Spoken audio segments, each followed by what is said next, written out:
में मैनहोल में गिरने से एक व्यक्ति की जान चली गई। कुछ दिन पहले एक बच्चे की मौत हो गई। करंट लगने से लोग मर रहे हैं। बीएमसी की किस तरह की तैयारी यहाँ थी बारिश से पहले? अब सवाल उठाए जा रहे हैं। अश्विनी भिड़े रेजिग्नेशन मांगा जा रहा है। पुलिस बुला के कार्रवाई कर रही है। एफआईआर हुआ है इस मामले में। देखिए, किसी निष्पाप व्यक्ति की मौत होना ये दिल दहलाने वाली घटना है।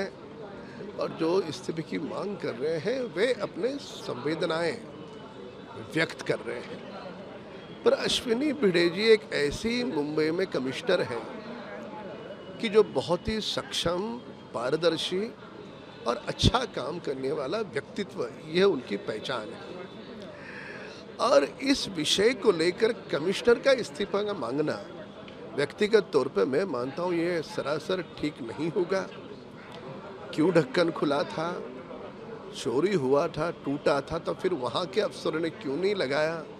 ये सारी चीज़ों की जांच होने के बाद जिम्मेदार अफसर को हम उस पर कार्रवाई ज़रूर सरकार करेगी, किसी को बख्शा नहीं जाएगा।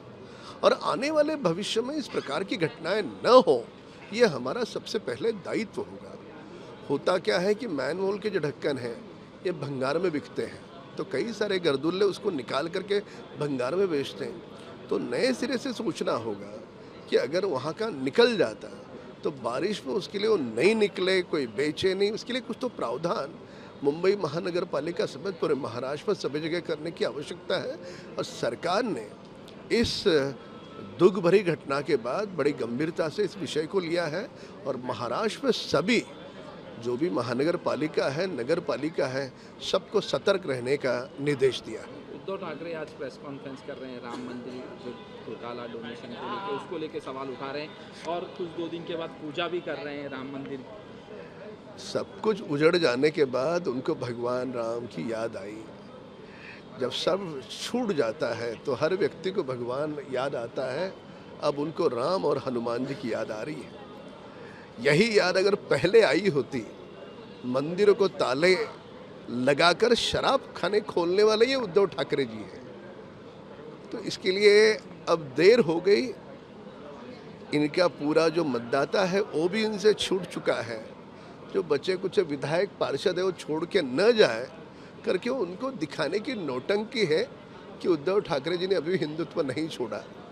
एक तरफ राहुल गांधी के गोद में बैठोगे, राम मंदिर का फैसला न आए करके राहुल गांधी सुप्रीम कोर्ट में वकील दे रहे थे जल्दी फैसला नहीं आए करके, और उसका हाथ में हाथ लेकर आज राम मंदिर पर आप बोलोगे तो वाह रे वाह, ये तो नौटंकी की सारी हदें पार कर दी इन्होंने। एक तरफ ऑपरेशन टाइगर हो रहा है, दूसरी तरफ ये हो रहा है कि शरद पवार की जो पार्टी है उसके जो हैं लोग, शरद पवार की पूरी पार्टी कांग्रेस में मर्ज होने की बातचीत चल रही है। देखिए, ये सारा कांग्रेस पार्टी की ओर ये जो छोटे छोटे दल हैं ये सारे परिवारवाद वाले दल हैं।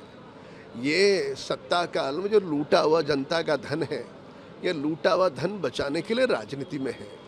इसके लिए कौन कौन से पार्टी में विलय होता है, क्या होता है, उस दल का विषय है। पर इस बात को स्वीकार करना होगा कि बड़े पैमाने पर प्रांतीय दलों में एक अनरेस्ट है, जो पश्चिम बंगाल में दिखा, महाराष्ट्र में दिखा, अन्य दलों में, अन्य प्रांतों में दिखा। तो ये अनरेस्ट है। अब देखते हैं कौन कहाँ जा रहा है। जहाँ जहाँ बीजेपी की सरकार है उन राज्यों में यूनिफॉर्म सिविल कोड लगाने की बात हो रही है, कई राज्यों में लागू। यहाँ महाराष्ट्र में भी आज चर्चा होने वाली है इस फैसले से। देखिए, एक दिशान एक निशान, एक देश एक राशन कार्ड और एक देश एक ही कानून होना चाहिए समान। तो महाराष्ट्र के इस पवित्र भूमि पर यह कानून बिल्कुल लागू होगा। ये तो कांग्रेस का दुष्कर्म और पाप था। कुछ लोगों को लुभाने के लिए, उनके वोट पाने के लिए इस अच्छे कानून को उन्होंने लागू नहीं किया।